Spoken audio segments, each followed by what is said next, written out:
do business leaders need to show up and be voicing the change, advocating their shareholder or their employee base? Most certainly. It's not just our politicians. It's not just our business leaders. Hey, man, the power is with the people. Now, as a leader, I get a chance to put my voice where my values are. I get to create an employee climate, enable the people, give them an opportunity to support their families and their communities. Let's be together, whether it's your PTA, every corner of life. I mean, it takes all of us because this is the United States. Yes. United. Yes. States. That's Carla Vernón, CEO of The Honest Company. More than a decade after actress Jessica Alba co-founded The Honest Company, promising cleaner, healthier products for young families, the business finds itself at a crossroads. In a challenging retail landscape with a marketplace of divided consumers, Vernón has tapped into her experience at Amazon and at General Mills to spark Honest to life.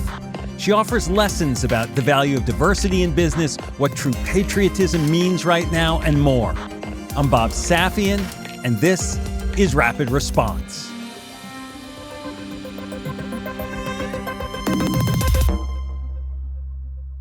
I'm Bob Safian, and I'm here with Carla Vernón, the CEO of Honest Company. Carla, great to see you. Great to be with you. Thank you, Bob. I'm glad to be here. It's going to be fun.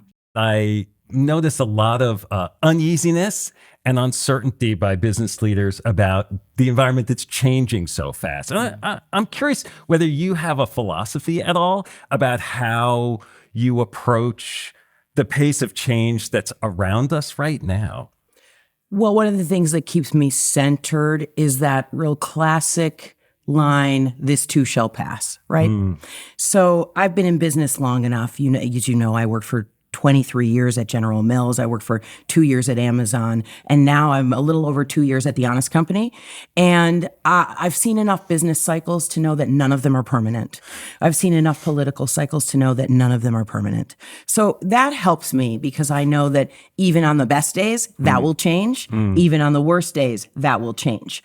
What I have to do these days is try to figure out how to lead other people through change and what things we react to quickly, what we react to slowly. And it's a very interesting situation because I think there's some of both that's needed.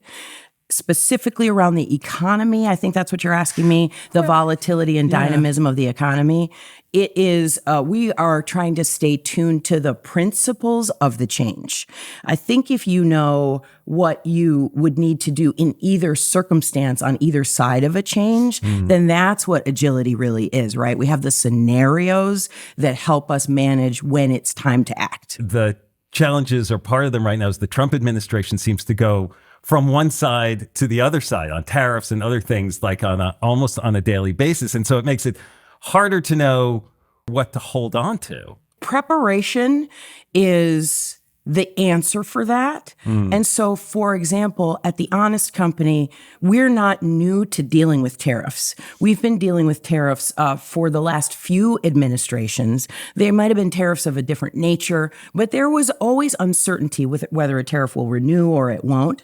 So we really did work to set up a process. We've got this team inside that we call the tariff tacklers. And that team was already assembled in place. So they sort of know the levers and the strength at which you have to react. In years that are smooth and easy, maybe you don't need as much flexibility. But the truth is, having been in as many business cycles as I have, there are always surprises in them, there are hills. That's the one thing that's for sure, is that you're going to be surprised. That's right. That's right. When Jessica Alba co-founded The Honest Company, she was sort of a pioneer in this celebrities moving into entrepreneurship. Since then, The Honest Company has had struggles sometimes about, controversy about how clean its products are, some bumps in some of the direct-to-consumer brand. When you came on 2 years ago, the company had gone public, but the stock had sort of been drifting downward from that point. That's nice. That's a gracious way to say it. What appealed to you about the opportunity in that moment? Well, Bob, I don't know how many calls you've gotten to be a CEO of a public company, but I haven't gotten that many. So that'll get your attention. I knew about Honest through a few moments in my life. My kids have a godmother who's on the younger side, and she was having a baby shower. This was about 2017. And at that baby shower, I saw the decorations for the shower included products from this brand. We are famous for these diaper cakes, which you take little diapers and you roll them up into little tubes and make layers of them so that they stack and look like a cake. And I'd never seen somebody believe the diaper was stylish enough to be part of the party decorations. And I'm a longtime brand builder, right? I have built many brands. I have tried to help resuscitate some brands. And I was like, oh, this generation, they're going somewhere different. They are picking a new brand. I was a Pampers household, and that struck me. Then I forgot all about that. Eventually, I worked at Amazon, where I ran what I like to call the center store categories, the everyday essentials. So food, candy, beauty, baby products, household paper products, all of the cold medicines, all that health and wellness stuff. And I joined Amazon in the pandemic.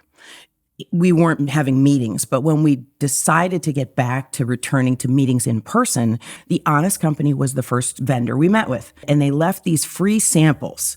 And at the time, I used to get free samples. Remember, I was running the entire beauty collection for Amazon. Yeah, you must have had a full drawer, a full closet. I had nobody, Macy's, Bloomingdale's, they had nothing on my collection of beauty products.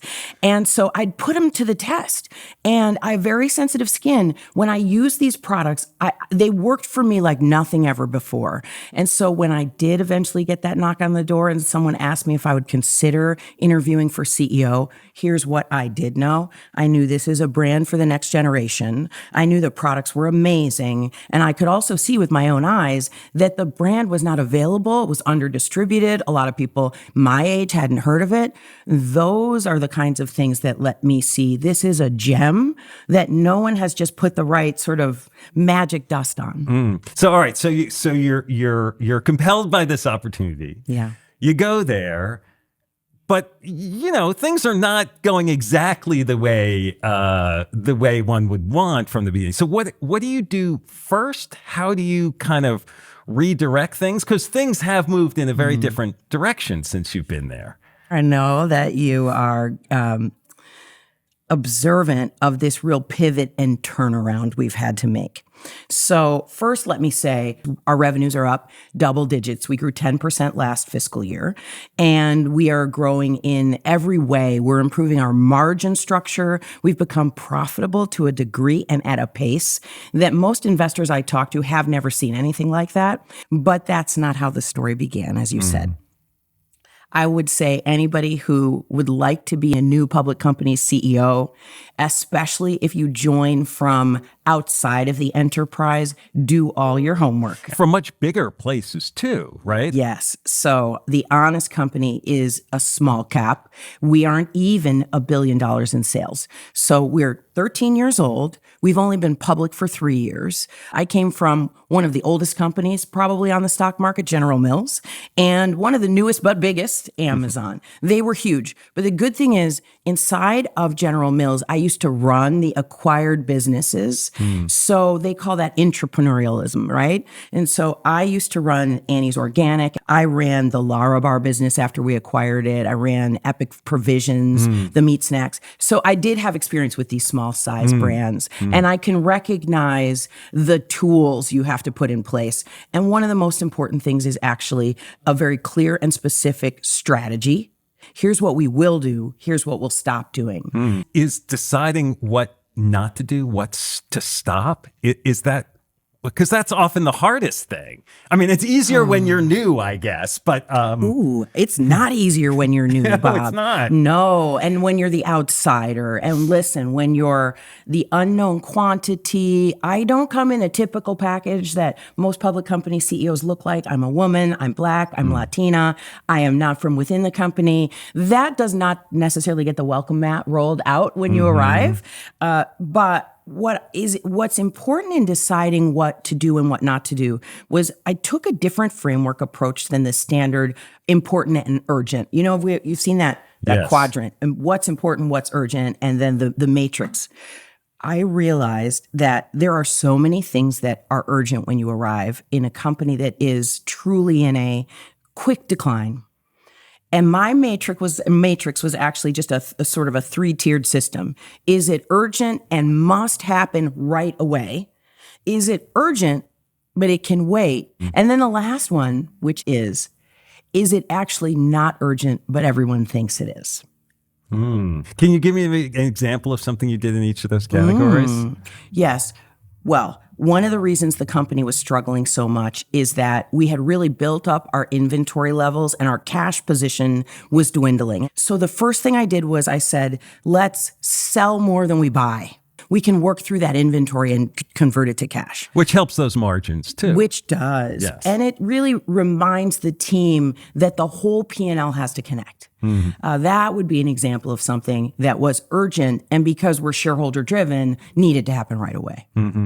The retail industry has been on a bit of a roller coaster at the same time as you are, writing and redirecting this ship at the Honest Company. You've worked through a variety of crises and conditions. What is through your career at General Mills and at Amazon? Yeah.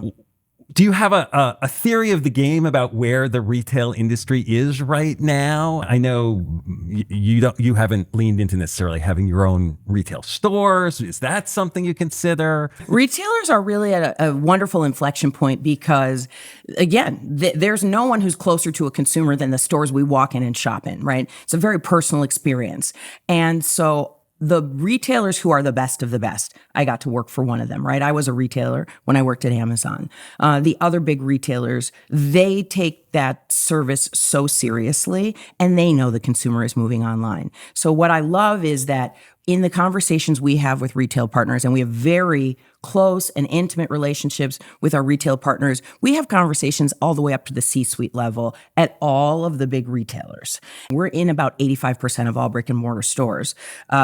Their next frontier is this execution digitally and how to make the business model work and how to make their user experience, that interface that you feel when you're on the website or on the app, how to make that a winning experience. And so they look to us because we started our website 13 years ago and because our shopper is a digital shopper. The Honest Company launched as a .com before we ever sold in brick and mortar. We were selling our diapers directly to consumers online, way ahead of these e-commerce stores and the subscription models. So we're very comfortable in the digital space. And in many ways, many of the retailers fulfill the online orders right from the store shelves. And so if you think of that as the fulfillment model, then that means that instead of being focused on the backroom supply, you also have to be focused on the on-shelf supply so that you can be one of the brands that really sells online. So that's why it's important for us that we have a foot in both places. Well, it is complicated. It's not getting any simpler, is it? It's exciting. I love it. I think retail is so exciting. As a little girl, when I would go out on Saturdays and run errands with my father, and we might go to the hardware store or the department store, and even as a little girl, I loved the dynamism of the retail environment. So I think it's in my DNA. Carla's got a lot of in the trenches experience from Amazon, from General Mills. That's certainly helping the Honest Company find new traction. But she's also got strong passion about retail and about how a business should be run. Now, we dig into some of the most challenging parts of being a public company CEO: the backlash against diversity, the role of patriotism in a Trump-led America, and balancing personal conviction with business reality. Let's jump back in. I first heard that you were going to Honest from one of the Honest board members, from James D. White, the former CEO of Jamba Juice. And he is also co-author with his daughter of a book called Anti-Racist Leadership. And I've been thinking about him and that book with Trump's crusade against DEI. The idea of anti-racist leadership might seem uncomfortable. It is uncomfortable for some people right now. It might even make a brand a target. And I'm curious what you think about that issue, and where you think DEI and efforts for diversity should be.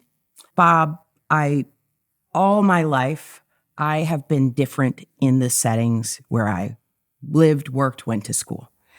I'm Black, I'm Latina, I'm the daughter of an immigrant.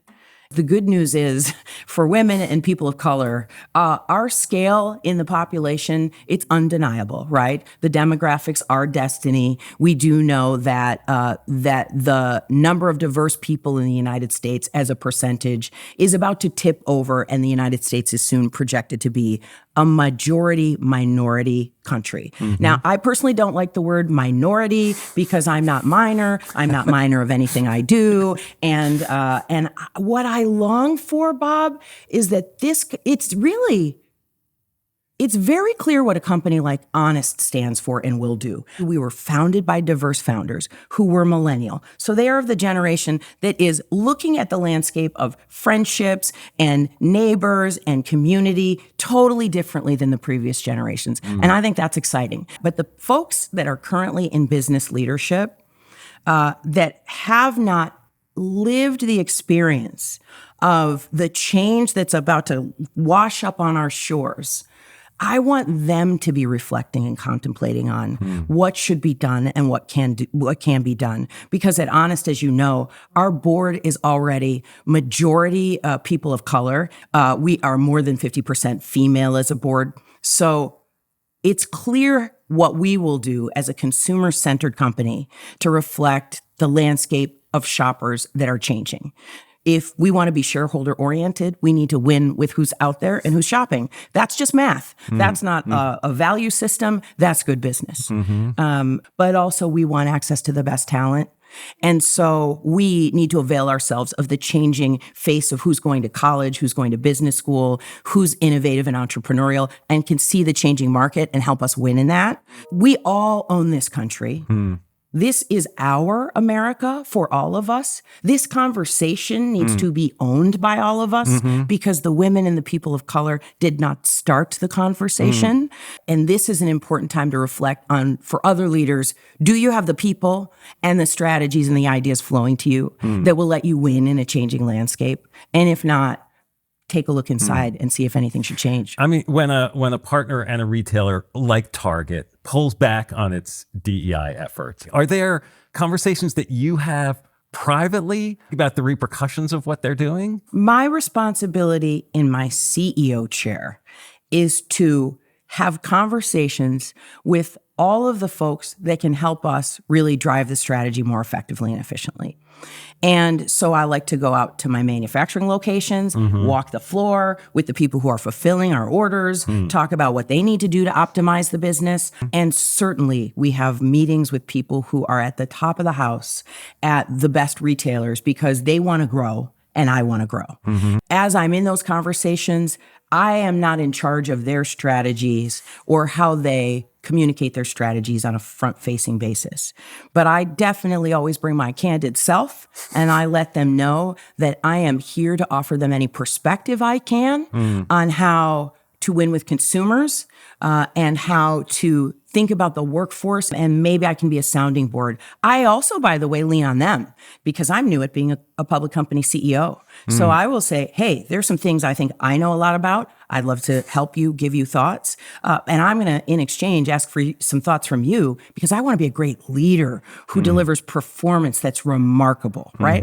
There are things about the Honest Company brand that could be associated with progressiveness that might bring negative attention from some of the more aggressive MAGA community. I mean, I was talking about this with another CEO yesterday who isn't trying to be political about anything, but finds himself drawn into these issues and debates that he doesn't want to be a part of. How much do you worry about that? Does that happen at all? And, you know, the word honest means a lot of things to a lot of people these days. I feel that the word honest is still universally appreciated. There's nothing that's in question about a brand that is as transparent as possible and doing the best thing it can for any family that says, I want products that are cleaner and that work for me and my kids or my household or my pet. That's not political, that's not cultural, and that's what Honest is focused on. And what I try to tell people is the voice I have is a business voice, and I have a responsibility to shareholders. And I don't run my business by fairy tale. I don't run it by what I wish was true. I run it by what the market shows is true. And the market shows that if we focus on solving that need better than any other brand for those families that are trying to avoid chemicals that are concerning to them, or products that irritate sensitive skin, then that allows us to be in the conversation at the table, showing that leaders like us, teams like us, boards like us deliver great results. That's where I'm at, Bob. If you are in the consumer space and you want to win with consumers, you should want to win with everybody. I don't think progress is something that can be avoided. So if progress is at the root of progressive, then sign me up, because I'm going forward, the consumer's going forward, and whether you like it or not, the world is going forward. One of the questions that comes up to me sometimes in this current climate is whether business can or should be part of the checks and balances that are in the American political and cultural system. And I wonder if you have any thoughts about that, because obviously as a CEO, your job is to deliver for shareholders, and whatever will work at the marketplace to make your quarter and all those numbers. That doesn't necessarily, connect to sort of higher, longer term values that might be part of what this checks and balances are. And I don't know if you've thought about this at all. Bob, you won't find a more patriotic person than me. My children, when they used to get in trouble, one of the things I would do was, as a quote unquote punishment, is say, well, I have this little portable version of the Constitution. We're going to have to sit outside and we're going to read a portion together and we're going to discuss what it means. That's how nerdy I am about patriotism. And so I will say, I believe the answer now, as in all times where great change was called for, is in community. And so whether you ask me, do business leaders need to show up and be voicing the change, advocating their shareholder or their employee base? Most certainly. A lot of times our employee base is just a makeup of the community we're in, the region we're in. But I also believe it's not anyone. It's not just our politicians. It's not just our business leaders. Hey, man, the power is with the people. This is the United States of America. My mom took me to Washington, D.C. to march on the Mall for the Equal Rights Amendment when I was 7. We drove from Buffalo, New York in a station wagon because we thought we're going to put our feet where our values are. Now, as a leader, I get a chance to put my voice where my values are. I get to create an employee climate. At The Honest Company, we made every single full-time employee a shareholder.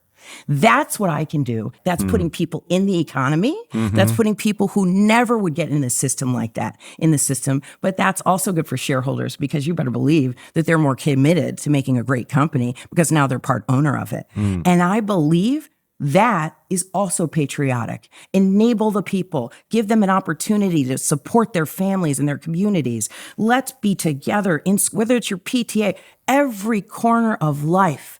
I mean, it takes all of us, because this is the United States. Yes. United States. So you've had this change in trajectory at Honest, which is great. I'm sure it's very gratifying, but I'm sure you're also saying like, oh, I'm only beginning. So what is next? Where do you see Honest to be in the next phase? Honest has come through 2 really monumental phases, right? That's why it's so cool that our founders were so frustrated with what was in the market that the first thing was Jessica and the team went to Washington, D.C. to try to lobby for different policy so that ingredients could be different in products. And when they didn't see that happening, they said, then you know what, we'll just create them for ourselves.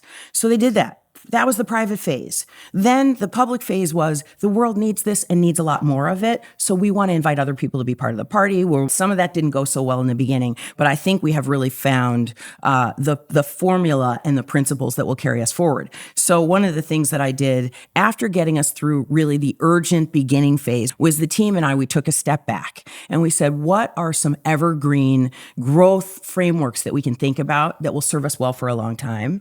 And we, sometimes I do my best thinking in the morning as I'm getting ready, brushing my teeth, taking a shower. And so this framework kind of came to me that we use as our 3-pillar framework. The top is called brand maximization, which I hope someday we'll see that in business books somewhere, but it is something I invented in the bathroom one morning.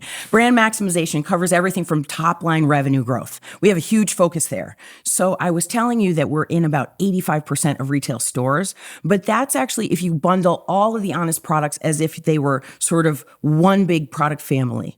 On any given product line that we have, the distribution is very, very low. For example, our top selling moisturizer, this great facial cream that we have called Hydrogel, it's not available in even 50% of all the stores in the United States. So we've got a huge job to do to first spread our wings. And one of the changes I made was I organized my staff and structure in order to put more bodies against the most important parts to grow.